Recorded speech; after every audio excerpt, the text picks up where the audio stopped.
ఆషాఢ మాసంలో పోనీ అత్తారింటికి వెళ్ళొద్దని ఏదో చెప్పేవారు పూర్వం. దానికి వెనకాల చాలా కారణాలు ఉన్నాయి, కేవలం సెంటిమెంట్ కాదు అది చెప్పరు. ఈ సెంటిమెంట్ చెబుతారు ఎంతసేపు. ఆషాఢ మాసంలో పొలం పనులు జరుగుతూ ఉంటాయి బాగా. అప్పుడు అల్లుడు వెళ్ళి అత్తారింటో కూర్చుని చచ్చిపోతాడు. ఆ మామగారు పొలం వెళ్ళాలకు లేకుండా ఇంట్లో కూర్చోవాలి. పెద్ద కొడుకు కూడా అక్కడే కూర్చోవాలి, వాడికి చాకరీ చేసుకుంటూ నానా బాధ పడతారు. అందుకని ఆషాఢంలో రావద్దని చెప్పారు. పొలం పనులు ముమ్మరంగా ఉంటాయి. రెండోది, ఆషాఢంలో కనుక దంపతులు కలిస్తే వీళ్ళకి సరిగ్గా వైశాఖ మాసం మండు టెండల్లో మే నెలలో ప్రసవిస్తుంది ఆ అమ్మాయి. ఆసుపత్రులు ఎక్కడున్నాయమ్మా, పురుళ్ళు ఎలా పోయాలమ్మా, చచ్చిపోతారు మంచినీళ్ళు కూడా లేక.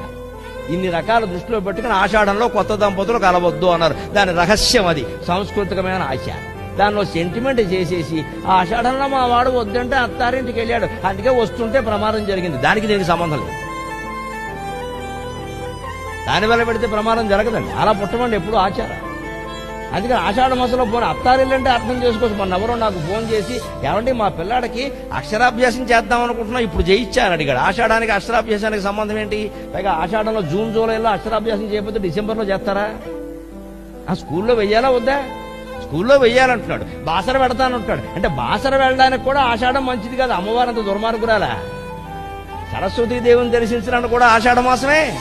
బాగా పెరిగిపోయిందండి మడ్డి, బుర్రల్లో బాగా పెరిగిపోయింది. ప్రతిదానికి అది పెరిగిపోయింది అంతే. ఈ జాతస్థం నుంచి బయటపడి కాస్త వైజ్ఞానికంగా ఆలోచిస్తే మన ఆచారాలన్నీ ఎంత గొప్పవో అర్థమవుతాయి.